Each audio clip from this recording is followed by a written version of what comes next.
Assalamualaikum warahmatullahi wabarakatuh. Perkenalkan, nama saya Ina Silvia Yuniarti.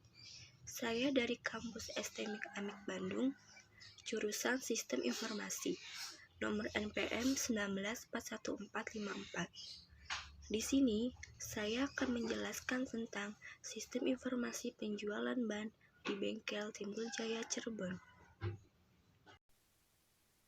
Sistem Informasi Penjualan Bengkel Timbul Jaya Cirebon. Pertama, saya akan menjelaskan pengertiannya terlebih dahulu. Yang pertama ada sistem. Sistem merupakan kumpulan dari elemen atau komponen atau subsistem. Yang kedua, ada sistem informasi. Sistem informasi adalah suatu sistem di dalam suatu organisasi yang mempertemukan kebutuhan pengolahan transaksi harian yang mendukung fungsi operasi organisasi yang bersifat manajerial dengan kegiatan strategi dari suatu organisasi untuk menyediakan laporan-laporan yang diperlukan oleh pihak luar tertentu. Yang ketiga, ada sistem informasi penjualan. Sistem informasi penjualan adalah sebuah sistem yang memproses data dan transaksi dari keseluruhan kegiatan usaha yang terdiri dari penjualan barang atau jasa agar dapat mencapai tujuan organisasi. Selanjutnya, ada elemen dari sistem. Yang pertama itu ada personil. Yang dimaksud dengan personil yaitu operator komputer, analisis sistem, programmer, personal data entry, dan manajer sistem informasi. Yang kedua, ada prosedur. Prosedur merupakan elemen fisik. Hal ini disebabkan karena prosedur disediakan dalam bentuk fisik seperti buku panduan dan instruksi. Ada 3 jenis prosedur yang dibutuhkan. Yang pertama itu ada instruksi untuk pemakai. Kedua, ada instruksi untuk penyiapan masukan. Yang ketiga, ada instruksi pengoperasian untuk karyawan-karyawan pusat komputer. Selanjutnya, masih dengan elemen sistem. Yang ketiga itu ada perangkat keras. Yang dimaksud dengan perangkat keras adalah bagian dari sistem komputer sebagai perangkat yang dapat diraba, dilihat secara fisik, dan bertindak untuk menjalankan instruksi dari perangkat lunak atau bisa disebut dengan software. Perangkat keras bagi suatu sistem informasi terdiri atas komputer, yang di dalamnya ada pusat pengolah, unit masukan atau keluaran, dan peralatan penyimpanan data dan terminal masukan atau keluaran. Itu tuh bisa disebut dengan input atau output. Yang keempat itu ada perangkat lunak. Nah, perangkat lunak adalah istilah umum untuk berbagai program yang berisi instruksi-instruksi terkait mengoperasikan komputer atau perangkat keras terkait. Perangkat lunak sendiri dapat dibagi dalam 3 jenis utama. Yang pertama itu ada sistem perangkat lunak umum. Nah, sistem ini ada seperti sistem pengoperasian dan sistem manajemen data yang memungkinkan pengoperasian sistem komputer. Yang kedua, ada aplikasi perangkat lunak umum, seperti model analisis dan keputusan. Yang ketiga itu ada aplikasi perangkat lunak yang terdiri atas program yang secara spesifik dibuat untuk setiap aplikasi.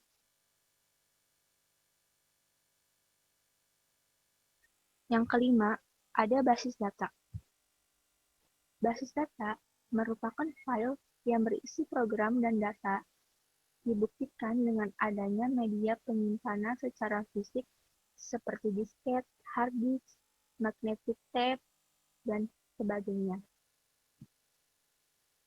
File juga bisa meliputi keluaran tercetak dan catatan lain di atas kertas, mikrofilm, dan lain sebagainya. Yang keenam itu ada jaringan komputer. Jaringan komputer adalah sebuah kumpulan komputer, printer, dan peralatan lainnya yang terhubung dalam satu kesatuan. Informasi dan data bergerak melalui kabel-kabel atau tanpa kabel, sehingga memungkinkan pengguna jaringan komputer dapat saling bertukar dokumen dan data. Yang ketujuh ada komunikasi data. Yang dimaksud dengan komunikasi data yaitu merupakan bagian dari telekomunikasi yang secara khusus berkenaan dengan transmisi atau pemindahan data dan informasi di antara komputer-komputer dan piranti-piranti yang lain dalam bentuk digital yang dikirimkan melalui media komunikasi. Data itu berarti informasi yang disajikan oleh isyarat digital. Komunikasi data merupakan bagian vital dari suatu sistem informasi, karena sistem ini menyediakan infrastruktur yang memungkinkan komputer-komputer dapat berkomunikasi satu sama lain.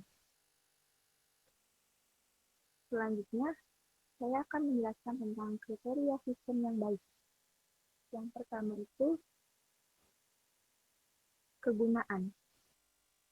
Di sini, sistem itu harus menghasilkan informasi yang tepat pada waktunya dan relevan untuk proses pengambilan keputusan dalam mencapai suatu tujuan. Yang kedua ada ekonomis. Maksud dari ekonomis itu, semua bagian dari sistem termasuk laporan-laporan, pengawasan-pengawasan, harus menyumbangkan suatu nilai tambah sekurang-kurangnya sebesar nilai biaya. Yang ketiga ada kehandalan. Yang dimaksud kehandalan itu ada keluaran atau output sistem harus mempunyai tingkat yang tinggi dan sistem itu sendiri harus mampu beroperasi secara efektif dan efisien. Yang keempat ini ada kapasitas. Yang dimaksud dengan kapasitas, jadi sistemnya itu harus mempunyai kapasitas yang memadai untuk menangani periode-periode operasi puncak seperti pada saat operasi normal. Yang kelima itu ada kesederhanaan. Nah, di sini itu sistemnya harus cukup sederhana, sehingga struktur dan organisasinya dapat dengan mudah dimengerti dan prosedurnya mudah diikuti. Yang keenam, ada fleksibilitas. Sistemnya itu harus cukup fleksibel untuk menampung perubahan-perubahan. Selanjutnya, saya akan menjelaskan tentang analisis masalahnya. Pertama itu, analisis masalah dilakukan bertujuan untuk mempelajari serta mengevaluasi suatu bentuk permasalahan yang ada pada sebuah sistem. Dalam melakukan analisa permasalahan, akan ditemukan masalah yang mungkin akan mempengaruhi kinerja sistem. Nah, sistem pengolahan data penjualan barang pada bengkel Timbul Jaya Cirebon yang sedang berjalan sudah menggunakan teknologi komputer. Namun, aplikasi yang digunakan masih sebatas aplikasi Office. Dengan penggunaan sistem yang ada saat ini, maka akan memerlukan ketelitian yang ekstra dan waktu yang lama. Dan sering terjadi kesulitan dalam masalah pencarian data yang dibutuhkan. Dalam masalah pembuatan laporan juga, yang akan diberikan kepada pemilik atau bagian lain juga masih memerlukan waktu yang lama, karena harus mengumpulkan beberapa dokumen terlebih dahulu, agar sistem yang dirancang dapat berjalan sebagaimana mestinya. Perlu dilakukan analisis terhadap kinerja sistem yang pada akhirnya bertujuan untuk pengembangan sistem. Selanjutnya saya akan menjelaskan tentang analisa sistem yang sedang berjalan. Setelah menganalisa sistem yang ada saat ini pada bengkel tersebut, maka dapat disimpulkan bahwa sistem yang ada saat ini masih kurang efektif untuk menangani masalah penjualan barang. Kemudian penggunaan komputer saat ini hanya sebagai alat untuk menghitung jumlah pembayaran yang cukup besar dan sebagai alat mesin ketik saja. Kemudian kegiatannya mulai dari pembuatan faktur penjualan, daftar barang, hingga pembuatan laporan penjualan tunai, dilakukan dengan cara pengecekan secara manual dalam komputer, dan sering juga dilakukan dengan cara menuliskan dengan tulisan tangan pada faktur yang sudah tersedia. Dalam pembuatan laporannya juga, laporan penjualan produk, bagian administrasi masih menggunakan aplikasi Microsoft Excel dan Microsoft Word.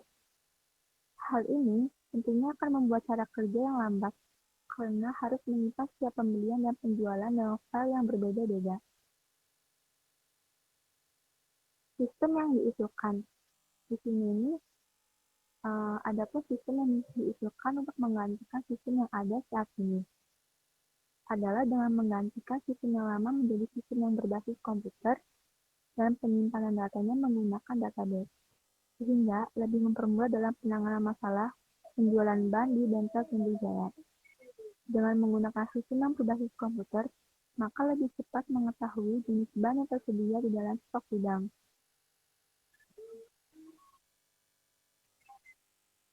Oke, ini di akhir pembahasan yaitu kesimpulan dan saran. Kesimpulan dari saya ini, dengan menerapkan sistem berbasis komputer, maka pembuatan laporan yang sebelumnya memerlukan waktu yang cukup lama dalam pembuatannya akan dapat dibatasi, di mana sistem yang baru sudah dapat mencetak laporan transaksi dan penjualan barang dalam waktu yang cepat. Konsumen juga sudah dapat melihat informasi mengenai produk, mempermudah pimpinan melihat laporan transaksi penjualan pada bengkel. Dan saran saya, yang pertama itu ada sistem yang dibangun itu sebaiknya dapat menerima pembayaran melalui e-banking agar lebih praktis. Jadi tidak perlu datang ke tokonya. Yang kedua itu, dengan hadirnya sistem informasi penjualan ban pada bengkel Timbul Jaya Cirebon ini, disarankan untuk selalu memberikan informasi yang terkini mengenai produk yang tersedia.